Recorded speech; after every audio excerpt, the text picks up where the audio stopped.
सत श्री अकाल दोस्तों, welcome to doorstep education point. उम्मीद करदा तुसीं सब वधिया होने आ। अज दी क्लास विच पंजाबी पैडागोजी दे कुछ प्रश्नां नूं डिस्कस करन जा रहे हां। ये प्रश्न तुहाडे प्रीवियस ईयर दे विचों ही लए गए ने। इन्हां वीडियोज़ नूं आपां PS TET 2023 विच जिहड़ी परीक्षा होनी है पेपर 1 एंड पेपर 2 दोनों नूं ध्यान दे विच रखदे होए ही इस वीडियो नूं बना रहे हां। जिन्हां साथियां ने PS TET दी तैयारी हजे भी शुरू नहीं कीती ਉਹ ਹੁਣ ਤੋਂ ਵੀ ਆਪਣੇ ਚੈਨਲ ਤੋਂ PS TET ਦੀ ਤਿਆਰੀ ਕਰਨੀ ਸਟਾਰਟ ਕਰ ਦੇਣ। ਉਹਨਾਂ ਦਾ PS TET ਦਾ ਪੇਪਰ ਬੜੇ ਆਰਾਮ ਨਾਲ ਕਲੀਅਰ ਹੋ ਸਕਦਾ ਹੈ। ਐਂਡ ਆਪਣੇ ਇਸ ਚੈਨਲ ਤੇ ਜਿੰਨਾ ਵੀ ਮਟੀਰੀਅਲ ਪ੍ਰੋਵਾਈਡ ਕਰਵਾਇਆ ਜਾਂਦਾ ਹੈ ਇਹ ਸਾਰਾ ਫ੍ਰੀ ਆਫ ਕਾਸਟ ਹੈ। बट मेरा मोटिवेशन लैवल बना के रखने लई तुसी इन्हां वीडियोज़ नूं आपदे दोस्तां नाल शेयर कर सकदे हो एंड आपदे दोस्तां नूं सजेस्ट कर सकदे हो कि प्लीज़ इस चैनल नूं वध तो वध सबसक्राइब कीता जावे, क्योंकि इन्हां कंटेंट नूं बनाउण लग्गियां भी काफ़ी मेहनत लगदी है जी। स्कूल टीचर होण करके सवेरे मैं स्कूले पढ़ाउणा आ ते शाम नूं आके तुहाडे लई PPTs बना के तुहानूं वीडियोज़ प्रोवाइड कराउणा आ। सो इन्ना क डिजर्व तो मैं करदा ही हाँ कि तुसी प्लीज़ चैनल नूं सबसक्राइब कर लिओ एंड आपदे दोस्तां नाल शेयर कर दिओ। शुरू करदे हां जी अज दी अपनी वीडियो नूं। जिन्ने भी प्रश्नां नूं डिस्कस करांगे तुसी इन्हां प्रश्नां नूं अटैम्प्ट करन दी कोशिश करनी है। वीडियो नूं भावें तुसी पॉज कर लिओ, इन्हां प्रश्नां दे जवाब नूं देण दी कोशिश करिओ, फिर ही तुसी आपदे पेपरां दी तैयारी चंगे तरीके नाल कर सकदे हो सकदा है कि तुहाडे तो सारे क्वेश्चन सॉल्व हो जाण। कुछ स्टूडेंट नूं ये सारे प्रश्न सौखे लग सकते हैं जी, कईयां नूं ये प्रश्न औखे भी लग सकते हैं। बट तुसी घबराउणा बिल्कुल नहीं है। जिन्नियां भी असीं वीडियोज़ प्रोवाइड करवा रहे हैं तुसी इन्हां ते ध्यान दो। सो पहले प्रश्न नूं रीड करो एंड अटैम्प्ट करन दी कोशिश करो। बच्चियां दे विकास ते निर्माण दा काम है।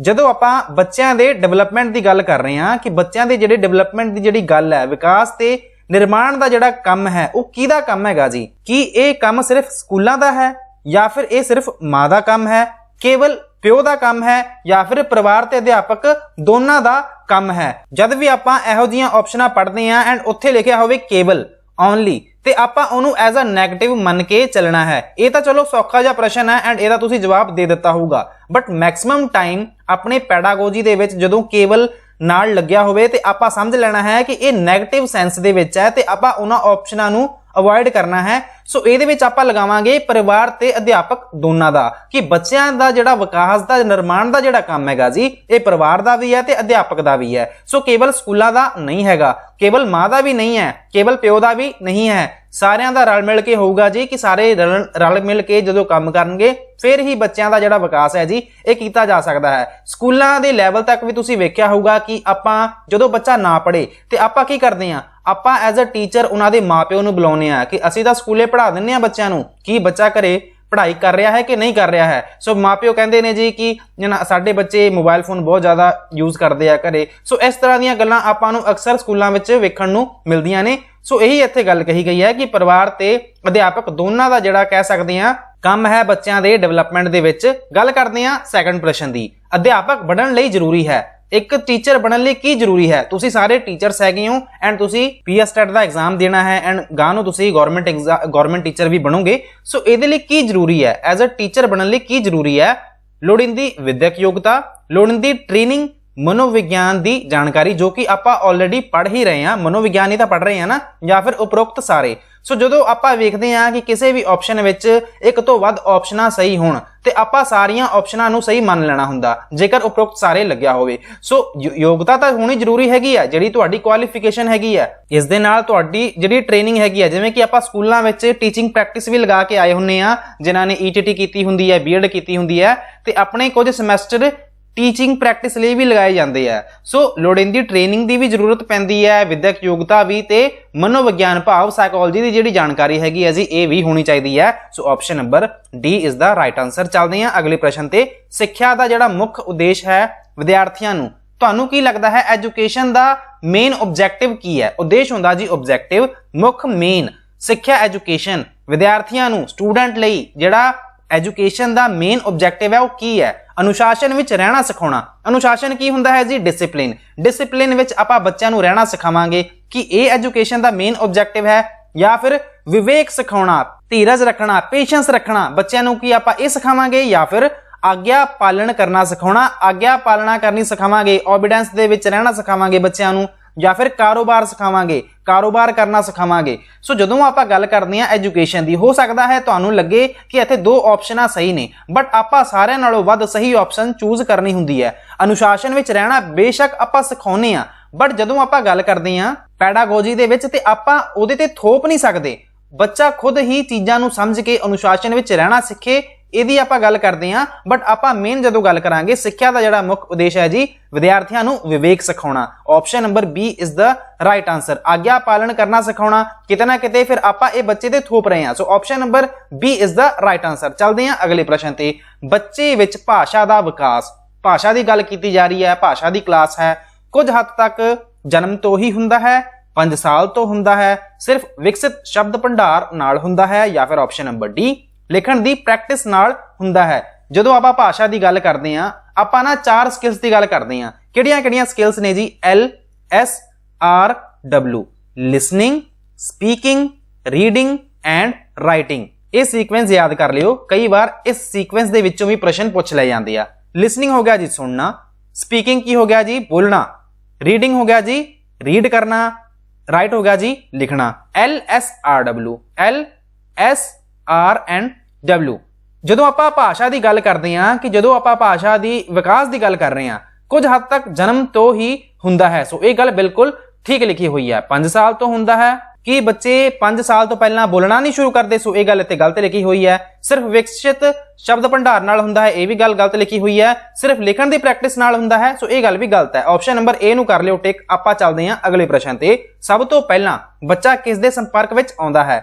ਬੱਚੇ ਦੀ ਗੱਲ ਕਰ ਰਹੇ ਹਾਂ, ਸਭ ਤੋਂ ਪਹਿਲਾਂ ਕਿਹਦੇ ਸੰਪਰਕ ਵਿੱਚ ਆਉਂਦਾ ਹੈ? ਕੀ ਬੱਚਾ ਪਰਿਵਾਰ ਦੇ ਸੰਪਰਕ ਵਿੱਚ ਆਉਂਦਾ ਹੈ, ਸਮਾਜ ਦੇ, ਸਕੂਲ ਦੇ, ਜਾਂ ਫਿਰ ਰਾਜਨੀਤੀ ਦੇ? ਸਭ ਤੋਂ ਪਹਿਲਾਂ ਜਿਹੜਾ ਬੱਚਾ ਹੈ ਜੀ ਉਹ ਆਉਂਦਾ ਹੈ ਕਿ ਸਮਾਜ ਦੇ? ਬਿਲਕੁਲ ਨਹੀਂ। ਸਕੂਲ ਦੇ? ਨਹੀਂ। ਰਾਜਨੀਤੀ ਦੇ ਵਿੱਚ? ਨਹੀਂ। ਪਰਿਵਾਰ ਦੇ ਵਿੱਚ ਸੰਪਰਕ ਵਿੱਚ ਆਉਂਦਾ ਹੈ। ਐਂਡ ਜਦੋਂ ਆਪਾਂ ਸਮਾਜੀਕਰਨ ਨੂੰ ਸਮਝਦੇ ਹਾਂ ਉਹਨਾਂ ਵਿੱਚ ਵੀ ਇਹਨਾਂ ਗੱਲਾਂ ਨੂੰ ਆਪਾਂ ਸਮਝਦੇ ਹਾਂ ਕਿ ਪਰਿਵਾਰ ਦੇ ਵਿੱਚ ਆਉਂਦਾ ਹੈ। ਸਭ ਤੋਂ ਪਹਿਲਾਂ ਜਿਹੜਾ ਬੱਚਾ ਹੈ ਸੰਪਰਕ ਵਿੱਚ ਆਉਂਦਾ ਹੈ ਪਰਿਵਾਰ ਦੇ। ਸੋ option number A is the right answer. ਮੈਨੂੰ ਲੱਗਦਾ ਕੁਐਸਚਨ ਕਾਫੀ ਜ਼ਿਆਦਾ ਬੇਸਿਕ ਨੇ, ਬਟ ਇਹ ਤੁਹਾਡੇ ਪ੍ਰੀਵੀਅਸ ਈਅਰ ਦੇ ਵਿੱਚੋਂ ਹੀ ਲਏ ਗਏ ਪ੍ਰਸ਼ਨ ਹੈ। ਆਉਣ ਵਾਲੇ ਦਿਨਾਂ ਵਿੱਚ ਇਹਨਾਂ ਦਾ ਜਿਹੜਾ ਡਿਫਿਕਲਟੀ ਲੈਵਲ ਹੈਗਾ ਜੀ, ਇਹ ਵੀ ਤੁਹਾਨੂੰ ਔਖਾ ਵੇਖਣ ਨੂੰ ਮਿਲ ਸਕਦਾ ਹੈ। ਸੋ ਆਪਦੀ ਤਿਆਰੀ ਕਰਦੇ ਰਹੋ। ਅਗਲੇ ਪ੍ਰਸ਼ਨ ਵੇਖ ਲੈਂਦੇ ਆ। ਵਿਅੰਜਨ ਦੇ ਦੋਹਰੇ ਉਚਾਰਨ ਲਈ ਕੀ ਵਰਤਿਆ ਜਾਂਦਾ ਹੈ? ਜਦੋਂ ਆਪਾਂ ਵਿਅੰਜਨ ਦੇ ਦੋਹਰੇ ਉਚਾਰਨ ਦੀ ਗੱਲ ਕਰਦੇ ਹਾਂ, ਸੋ ਆਪਾਂ ਉਹਨੂੰ ਕਹਿੰਦੇ ਕੀ ਆ? ਕੀ ਆਪਾਂ ਉਹਨੂੰ ਬਿੰਦੀ ਕਹਿੰਦੇ ਆ, ਟਿੱਪੀ ਕਹਿੰਦੇ ਆ, ਅੱਧਕ ਕਹਿੰਦੇ ਆ, ਜਾਂ ਫਿਰ ਸਿਹਾਰੀ ਕਹਿੰਦੇ ਆ? ਕਈ ਵਾਰ ਜਿਹੜੇ ਇਹੋ ਜਿਹੇ ਪ੍ਰਸ਼ਨ ਨੇ ਜੀ ਗ੍ਰਾਮਰ ਤੋਂ ਸੰਬੰਧਿਤ ਵੀ ਪੁੱਛ ਲਏ ਜਾਂਦੇ ਆ। ਸੋ ਜਦੋਂ ਵੀ ਵਿਅੰਜਨ ਦੇ ਦੋਹਰੇ ਉਚਾਰਨ ਦੀ ਗੱਲ ਕੀਤੀ ਜਾਵੇ ਆਪਾਂ ਉੱਥੇ ਵਰਤੋਂ ਕਰਦੇ ਹਾਂ ਜੀ ਅੱਧਕ ਦੀ। ਕਿਹਦੀ ਗੱਲ ਕਰਦੇ ਹਾਂ ਜੀ? ਅੱਧਕ ਦੀ। ਜਿੱਥੇ ਆਪਾਂ ਅੱਧਕ ਦੀ ਵਰਤੋਂ ਕਰਦੇ ਹਾਂ ਉੱਥੇ ਵਿਅੰਜਨ ਦਾ ਜਿਹੜਾ ਦੋਹਰਾ ਉਚਾਰਨ ਹੈਗਾ ਜੀ ਇਹ ਤੁਹਾਨੂੰ ਵੇਖਣ ਨੂੰ ਮਿਲਦਾ ਹੈ। ਸੋ ਆਪਸ਼ਨ ਨੰਬਰ ਸੀ ਨੂੰ ਤੁਸੀਂ ਕਰ ਲਿਓ ਟਿਕ। ਚੱਲਦੇ ਹਾਂ ਜੀ ਅਗਲੇ ਪ੍ਰਸ਼ਨ ਤੇ। ਸੰਚਾਰ ਮਾਧਿਅਮ ਤੇਜ਼ ਹੁੰਦਾ ਹੈ, ਜਿਹੜਾ ਕਿ ਕਮਿਊਨੀਕੇਸ਼ਨ ਮੀਡੀਅਮ ਹੈਗਾ ਆ ਉਹ ਕਿਵੇਂ ਤੇਜ਼ ਹੋਏਗਾ? ਫਾਸਟ ਦੀ ਜਦੋਂ ਆਪਾਂ ਗੱਲ ਕਰਦੇ ਹਾਂ, ਵਿਚਾਰ ਵਟਾਂਦਰੇ ਨਾਲ, ਇੰਟਰੈਕਸ਼ਨ ਆਪਾਂ ਕਹਿ ਦਿੰਦੇ ਹਾਂ ਵਿਚਾਰ ਵਟਾਂਦਰੇ ਨੂੰ, ਇੰਟਰੈਕਸ਼ਨ ਨਾਲ, ਭਾਸ਼ਣ ਨਾਲ ਜਿਵੇਂ ਕਿ ਸਪੀਚ ਦਿੰਦੇ ਆ, ਜਾਂ ਫਿਰ ਪਾਠ ਪੜਾਉਣ ਨਾਲ, ਜਾਂ ਫਿਰ ਪ੍ਰੋਜੈਕਟ ਵਿਧੀ ਨਾਲ। ਜਦੋਂ ਆਪਾਂ ਸੰਚਾਰ ਮਾਧਿਅਮ ਦੀ ਗੱਲ ਕਰਦੇ ਹਾਂ, ਕਲਾਸ ਕਿਹੜੀ ਹੈ ਜੀ? ਭਾਸ਼ਾ ਦੀ ਕਲਾਸ ਹੈਗੀ ਆ।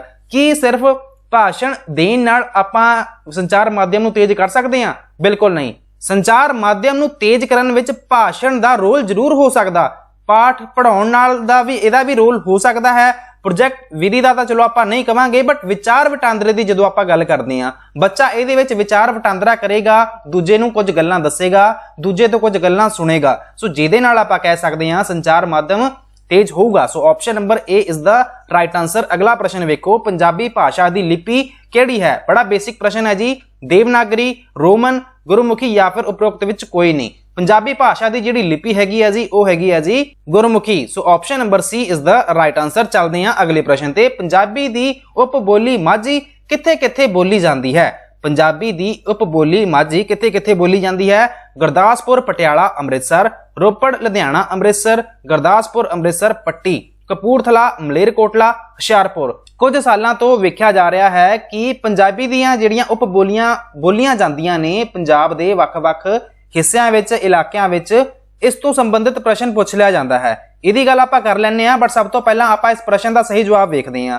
ਪੰਜਾਬੀ ਦੀ ਜਿਹੜੀ ਉਪ ਬੋਲੀ ਹੈਗੀ ਆ ਮਾਝੀ, ਇਹ ਕਿੱਥੇ ਕਿੱਥੇ ਬੋਲੀ ਜਾਂਦੀ ਹੈ ਜੀ? ਇਹ ਬੋਲੀ ਜਾਂਦੀ ਹੈ ਜੀ ਗੁਰਦਾਸਪੁਰ ਦੇ ਵਿੱਚ, ਅੰਮ੍ਰਿਤਸਰ ਦੇ ਵਿੱਚ ਤੇ ਪੱਟੀ ਵਿੱਚ। ਸੋ ਆਪਸ਼ਨ ਨੰਬਰ ਸੀ ਨੂੰ ਤੁਸੀਂ ਕਰ ਲਿਓ ਟਿਕ। ਪੰਜਾਬੀ ਉਪ ਭਾਸ਼ਾਵਾਂ ਦੀ ਵੀ ਆਪਾਂ ਗੱਲ ਕਰ ਲੈਂਦੇ ਹਾਂ ਕਿ ਪੁਰਾਣੇ ਸਮਿਆਂ ਵਿੱਚ ਵਿਸ਼ੇਸ਼ ਭੂਗੋਲਿਕ ਸਥਿਤੀਆਂ ਹੋਣ ਕਾਰਨ ਅਤੇ ਆਵਾਜਾਈ ਦੀਆਂ ਸਹੂਲਤਾਂ ਨਾ ਹੋਣ ਕਾਰਨ ਇੱਕ ਖਿੱਤੇ ਦੇ ਲੋਕਾਂ ਦਾ ਦੂਜੇ ਖਿੱਤੇ ਦੇ ਲੋਕਾਂ ਨਾਲ ਕੋਈ ਬਹੁਤਾ ਮੇਲ ਜੋਲ ਨਹੀਂ ਹੁੰਦਾ ਸੀ।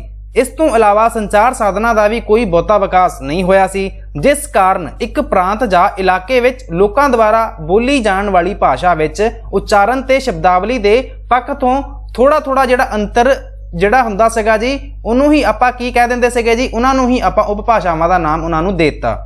ਐਂਡ ਇਸੇ ਤਰ੍ਹਾਂ ਹੀ ਪੰਜਾਬੀ ਭਾਸ਼ਾ ਦੇ ਵਿੱਚ ਤੁਹਾਨੂੰ ਕੁਝ ਉਪਭਾਸ਼ਾਵਾਂ ਵੇਖਣ ਨੂੰ ਮਿਲਦੀਆਂ ਨੇ। ਕਿਹੜੀਆਂ ਜੀ? ਜਿਵੇਂ ਕਿ ਮਾਝੀ, ਮਲਵਈ, ਦੁਆਬੀ, ਪੁਆਧੀ, ਪੋਠੋਹਾਰੀ ਤੇ ਮੁਲਤਾਨੀ। ਮੇਨ ਆਪਾਂ ਗੱਲ ਕਰ ਲੈਂਦੇ ਆ ਜੀ ਮਾਝੀ, ਮਲਵਈ, ਦੁਆਬੀ ਤੇ ਪੁਆਧੀ ਦੀ। ਜਿਵੇਂ ਕਿ ਮਾਝੀ ਜਿਹੜੀ ਉਪਭਾਸ਼ਾ ਹੈਗੀ ਆ, ਇਹ ਕਿਤੇ ਬੋਲੀ ਜਾਂਦੀ ਆ, ਇਹਦੀ ਗੱਲ ਆਪਾਂ ਕਰਦੇ ਆ। ਇਹ ਬੋਲੀ ਜਾਂਦੀ ਆ ਜੀ ਅੰਮ੍ਰਿਤਸਰ ਦੇ ਵਿੱਚ, ਤਰਨਤਾਰਨ ਦੇ ਵਿੱਚ। ਤੁਸੀਂ ਚਾਹੋ ਤਾਂ ਇਹਦਾ ਸਕਰੀਨਸ਼ਾਟ ਵੀ ਲੈ ਸਕਦੇ ਹੋ ਕਿ ਮਾਝੀ ਜਿਹੜੀ ਉਪਭਾਸ਼ਾ ਹੈ ਇਹ ਅੰਮ੍ਰਿਤਸਰ ਦੇ ਵਿੱਚ, ਤਰਨਤਾਰਨ ਦੇ ਵਿੱਚ, ਗੁਰਦਾਸਪੁਰ, ਪਠਾਨਕੋਟ, ਬਟਾਲਾ। ਐਂਡ ਜਦੋਂ ਆਪਾਂ ਗੱਲ ਕਰਦੇ ਹਾਂ ਪਾਕਿਸਤਾਨ ਦੇ ਕੁਝ ਹਿੱਸਿਆਂ ਵਿੱਚ ਜਿਵੇਂ ਕਿ ਲਾਹੌਰ ਅਤੇ ਸਿਆਲਕੋਟ ਵਿੱਚ ਵੀ ਬੋਲੀ ਜਾਂਦੀ ਹੈ। ਜਾਂ ਫਿਰ ਆਪਾਂ ਕਹਿ ਸਕਦੇ ਹਾਂ ਕਿ ਬਿਆਸ ਦਰਿਆ ਦੇ ਦੁਆਲੇ ਦੇ ਨਾਲ ਲੱਗਦੇ ਇਲਾਕਿਆਂ ਵਿੱਚ ਵੀ ਮਾਝੀ ਉਪਭਾਸ਼ਾ ਬੋਲੀ ਜਾਂਦੀ ਹੈ। ਜਦੋਂ ਆਪਾਂ ਗੱਲ ਕਰਦੇ ਹਾਂ ਦੂਸਰੇ ਨੰਬਰ ਤੇ ਮਲਵਈ ਉਪਭਾਸ਼ਾ ਦੀ, ਮਲਵਈ ਉਪਭਾਸ਼ਾ ਜ਼ਿਲ੍ਹਾ ਲੁਧਿਆਣਾ।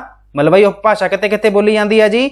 ਮਲਵਈ ਉਪਭਾਸ਼ਾ ਜ਼ਿਲ੍ਹਾ ਲੁਧਿਆਣਾ, ਮੁਕਤਸਰ, ਫਰੀਦਕੋਟ, ਫਾਜ਼ਿਲਕਾ, ਮੋਗਾ, ਬਠਿੰਡਾ, ਮਾਨਸਾ, ਬਰਨਾਲਾ, ਫਿਰੋਜ਼ਪੁਰ, ਸਿਰਸਾ ਜਿਹੜਾ ਕਿ ਹਰਿਆਣਾ ਵਿੱਚ ਵੇਖਣ ਨੂੰ ਮਿਲਦਾ ਹੈ, ਸੰਗਰੂਰ ਤੇ ਫਤਿਹਗੜ੍ਹ ਸਾਹਿਬ ਦੇ ਕੁਝ ਹਿੱਸਿਆਂ ਦੇ ਵਿੱਚ ਬੋਲੀ ਜਾਂਦੀ ਹੈ। ਤੇ ਇਸ ਦੇ ਨਾਲ ਹੀ ਆਪਾਂ ਕਹਿ ਸਕਦੇ ਹਾਂ ਪਟਿਆਲੇ ਜ਼ਿਲ੍ਹੇ ਦਾ ਪੱਛਮੀ ਭਾਗ ਵੀ ਮਾਲਵੇ ਦੇ ਖੇਤਰ ਵਿੱਚ ਆਉਂਦਾ ਹੈ।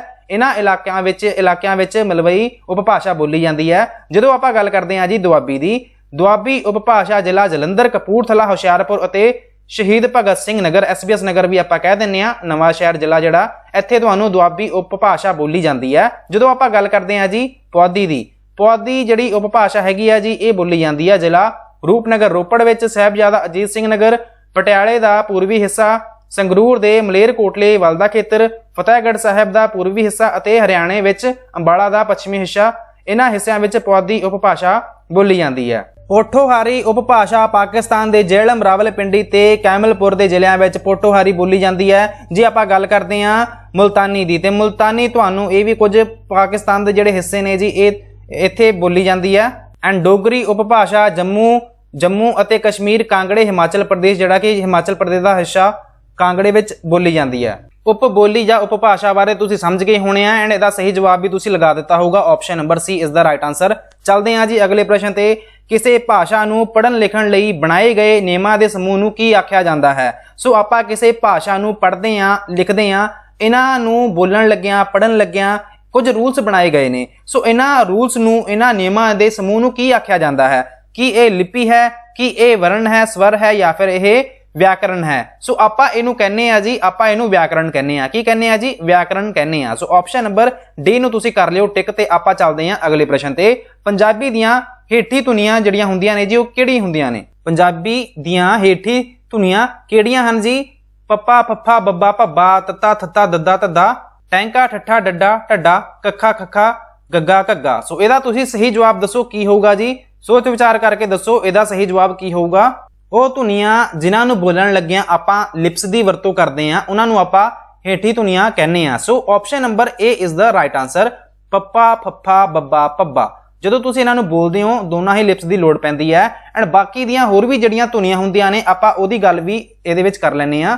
ਪੰਜਾਬੀ ਵਿਅੰਜਨਾਂ ਦੇ ਕੁਝ ਵਰਗ ਹੇਠ ਲਿਖੇ ਅਨੁਸਾਰ ਉਚਾਰਨ ਸਥਾਨ ਦੇ ਆਧਾਰ ਉੱਤੇ ਬਣਾਏ ਗਏ ਹਨ। ਤੁਸੀਂ ਇਹਦਾ ਭਾਵੇਂ ਸਕਰੀਨਸ਼ਾਟ ਲੈ ਲਿਓ ਐਂਡ ਇਹਨਾਂ ਨੂੰ ਯਾਦ ਕਰ ਲਿਓ। ਹੋ ਸਕਦਾ ਹੈ ਕਿ ਅਗਲੇ ਪੀਐਸ ਸਟੈਟ ਦੇ ਵਿੱਚ ਤੁਹਾਨੂੰ ਇੱਥੋਂ ਹੀ ਪ੍ਰਸ਼ਨ ਵੇਖਣ ਨੂੰ ਮਿਲੇ। ਸੋ ਜਿਵੇਂ ਕਿ ਇਹ ਵੇਖ ਸਕਦੇ ਹੋ ਜੀ ਕੰਠੀ ਧੁਨੀਆਂ ਦਾ ਤੁਸੀਂ ਸਕਰੀਨਸ਼ਾਟ ਲੈ ਲਿਓ। ਇਸ ਤੋਂ ਬਾਅਦ ਤਾਲਵੀ ਵਾਲੀਆਂ ਆ ਵੇਖ ਸਕਦੇ ਹੋ ਜੀ। ਉਸ ਤੋਂ ਬਾਅਦ ਤੁਸੀਂ ਉਲਟ ਜੀਵੀ ਵੇਖ ਸਕਦੇ ਹੋ, ਟੈਂਕਾ, ਠੱਠਾ, ਡੱਡਾ, ਢੱਡਾ, ਨਾਣਾ, ਲੱਲੇ ਪੈਰ ਬਿੰਦੀ, ਰਾੜਾ। ਉਸ ਤੋਂ ਬਾਅਦ ਦੰਤੀ ਵੇਖ ਸਕਦੇ ਹੋ ਜੀ। ਦੰਤੀ ਤੋਂ ਬਾਅਦ ਤੁਸੀਂ ਹੋਂਠੀ ਵੇਖ ਸਕਦੇ ਹੋ ਜਿਹੜਾ ਕਿ ਆਪਣਾ ਪ੍ਰਸ਼ਨ ਸੀ। ਐਂਡ ਉੱਥੇ ਤੁਸੀਂ ਵੇਖਿਆ ਹੋਊਗਾ ਪੱਪਾ, ਫੱਫਾ, ਬੱਬਾ, ਭੱਬਾ, ਮੰਮਾ। ਠੀਕ ਹੈ ਜੀ, ਪੱਪਾ, ਫੱਫਾ, ਬੱਬਾ, ਮੰਮਾ ਤੇ ਵਾਵਾ। ਸੋ ਸੁਰ ਯੰਤਰੀ ਵੀ ਵੇਖ ਸਕਦੇ ਹੋ ਜੀ, ਹਾਹਾ। ਸੋ ਇਹਨਾਂ ਨੂੰ ਤੁਸੀਂ ਯਾਦ ਕਰ ਲਿਓ ਚੰਗੇ ਤਰੀਕੇ ਨਾਲ, ਇਹਦਾ ਸਕਰੀਨਸ਼ਾਟ ਵੀ ਲੈ ਲਿਓ। ਐਂਡ ਇਸ ਪ੍ਰਸ਼ਨ ਦਾ ਜਵਾਬ ਤੁਸੀਂ ਲਗਾ ਦਿੱਤਾ ਹੋਊਗਾ ਆਪਸ਼ਨ ਨੰਬਰ ਏ। ਚੱਲਦੇ ਹਾਂ ਜੀ ਅਗਲੇ ਪ੍ਰਸ਼ਨ ਤੇ। ਟੈਂਕਾ ਕੀ ਹੈ? ਕੀ ਟੈਂਕਾ ਸਵਰ ਹੈ? ਕੀ ਇਹ ਵਿਅੰਜਨ ਹੈ, ਅਰਧ ਸਵਰ ਹੈ, ਜਾਂ ਫਿਰ ਇਹ ਸਵਰ ਵਾਹਕ ਹੈ? ਜਦੋਂ ਆਪਾਂ ਟੈਂਕੇ ਦੀ ਗੱਲ ਕਰਦੇ ਹਾਂ ਟੈਂਕਾ ਇੱਕ ਵਿਅੰਜਨ ਹੈ। ਕੀ ਹੈ ਜੀ? ਇਹ ਇੱਕ ਵਿਅੰਜਨ ਹੈ। ਸੋ ਆਪਸ਼ਨ ਨੰਬਰ ਬੀ ਨੂੰ ਲਗਾ ਦਿਓ ਟਿਕ। ਤੇ ਆਪਾਂ ਚੱਲਦੇ ਹਾਂ ਅਗਲੇ ਪ੍ਰਸ਼ਨ ਤੇ। ਅਫਸੋਸ ਕਿਹੜੀ ਕਿਸਮ ਦਾ ਵਿਸਮਿਕ ਹੈ? ਜਦੋਂ ਆਪਾਂ ਕਦੇ ਅਫਸੋਸ ਕਰਦੇ ਹਾਂ ਉੱਥੇ ਆਪਾਂ ਵਿਸਮਿਕ ਚਿੰਨ੍ਹ ਲਗਾਉਂਦੇ ਹਾਂ। ਸੋ ਵਿਸਮਿਕ ਜਿਹੜਾ ਚਿੰਨ੍ਹ ਆਪਾਂ ਲਗਾਇਆ, ਅਫਸੋਸ ਦੇ ਵਿੱਚ ਜਦੋਂ ਆਪਾਂ ਕੋਈ ਅਫਸੋਸ ਕਰ ਰਹੇ ਹਾਂ ਸੋ ਉਹਦੇ ਵਿੱਚ ਆਪਾਂ ਕਿਹੜੀ ਕਿਸਮ ਦਾ ਵਿਸਮਿਕ ਚਿੰਨ੍ਹ ਲਗਾਵਾਂਗੇ? ਕੀ ਉਹ ਆਪਾਂ ਉਹਨੂੰ ਫਟਕਾਰਵਾਚਕ ਕਹਿੰਦੇ ਆ, ਹੈਰਾਨੀਵਾਚਕ, ਸੂਚਨਾਵਾਚਕ ਜਾਂ ਫਿਰ ਸ਼ੋਕਵਾਚਕ ਵਿਸਮਿਕ? ਜਦੋਂ ਆਪਾਂ ਅਫਸੋਸ ਦੀ ਗੱਲ ਕਰਦੇ ਆ ਇੱਥੇ ਆਪਾਂ ਸ਼ੋਕਵਾਚਕ ਵਿਸਮਿਕ ਵਰਤਦੇ ਆ। So option number D is the right answer. ਚੱਲਦੇ ਆ ਜੀ ਅਗਲੇ ਪ੍ਰਸ਼ਨ ਤੇ। ਤਰਕਾਲਾਂ ਸ਼ਬਦ ਦਾ ਜਿਹੜਾ ਸਮਾਨਾਰਥਕ ਹੈ ਉਹ ਕੀ ਹੈ? ਕੀ ਇਹ ਸ਼ਾਮ ਹੈ, ਕੀ ਇਹ ਅੰਮ੍ਰਿਤ ਵੇਲਾ ਹੈ, ਸਵੇਰ ਜਾਂ ਫਿਰ ਦੇਰ? ਸਹੀ ਜਵਾਬ ਹੋਗਾ ਜੀ ਆਪਸ਼ਨ ਨੰਬਰ ਏ, ਸ਼ਾਮ। ਚੱਲਦੇ ਆ ਜੀ ਅੱਜ ਦੇ ਲਾਸਟ ਪ੍ਰਸ਼ਨ ਤੇ। ਮਹਾਤਮਾ ਵਿੱਚ ਕਿਹੜੇ ਅਗੇਤਰ ਦੀ ਵਰਤੋਂ ਕੀਤੀ ਗਈ ਹੈ? ਮਹਾਤਮਾ ਵਿੱਚ ਜਿਹੜਾ ਅਗੇਤਰ ਸ਼ਬਦ ਲੱਗਿਆ ਹੋਇਆ ਉਹ ਤੁਸੀਂ ਦੱਸਣਾ ਹੈ ਕਿਹੜਾ ਹੈ। ਕੀ ਇਹ ਤਮਾ ਹੈ, ਕੀ ਇਹ ਮਾਂ ਹੈ, ਮੰਮਾ ਜਾਂ ਫਿਰ ਮਹਾ? ਸਹੀ ਜਵਾਬ ਦੀ ਗੱਲ ਕਰੀਏ ਤੇ ਮਹਾਤਮਾ ਵਿੱਚ ਜਿਹੜਾ ਅਗੇਤਰ ਸ਼ਬਦ ਲੱਗਿਆ ਹੋਇਆ ਉਹ ਹੈਗਾ ਜੀ ਮਹਾ। Option number D is the right answer. Option number D ਨੂੰ ਕਰ ਲਿਓ ਟਿਕ ਤੇ ਉਮੀਦ ਮੈਂ ਇਹੀ ਕਰੂੰਗਾ ਇਹ ਸੈਸ਼ਨ ਤੁਹਾਨੂੰ ਯੂਸਫੁਲ ਲੱਗਿਆ ਹੋਊਗਾ। ਜੇਕਰ ਯੂਸਫੁਲ ਲੱਗਿਆ ਹੈ ਤਾਂ ਇਸ ਸੈਸ਼ਨ ਨੂੰ ਲਾਈਕ ਜ਼ਰੂਰ ਕਰਿਓ। ਤੁਹਾਡੇ 15 ਵਿੱਚੋਂ ਇੱਥੇ 15 ਨੰਬਰ ਹੀ ਆਏ ਹੋਣੇ ਆ, ਮੈਨੂੰ ਪੂਰਾ ਯਕੀਨ ਹੈ। ਸੋ ਉਹਦੇ ਕਮੈਂਟ ਵੀ ਤੁਸੀਂ ਜ਼ਰੂਰ ਕਰਕੇ ਦੱਸਿਓ ਕਿੰਨੇ ਨੰਬਰ ਬਣੇ ਨੇ। ਐਂਡ ਇਸ ਵੀਡੀਓ ਨੂੰ ਆਪਦੇ ਦੋਸਤਾਂ ਨਾਲ ਸ਼ੇਅਰ ਕਰਿਓ, ਗਰੁੱਪਸ ਦੇ ਵਿੱਚ ਸ਼ੇਅਰ ਕਰਿਓ। ਐਂਡ ਜੇਕਰ ਤੁਸੀਂ ਹਜੇ ਵੀ ਚੈਨਲ ਨੂੰ ਸਬਸਕ੍ਰਾਈਬ ਨਹੀਂ ਕੀਤਾ ਹੈ ਤਾਂ ਚੈਨਲ ਨੂੰ ਸਬਸਕ੍ਰਾਈਬ ਕਰਨਾ ਬਿਲਕੁਲ ਨਾ ਭੁੱਲਿਓ। ਸੋ ਇਸ ਦੇ ਨਾਲ ਹੀ ਵੀਡੀਓ ਨੂੰ ਕਰਦੇ ਹਾਂ ਖਤਮ। Thank you so much for watching. God bless you all.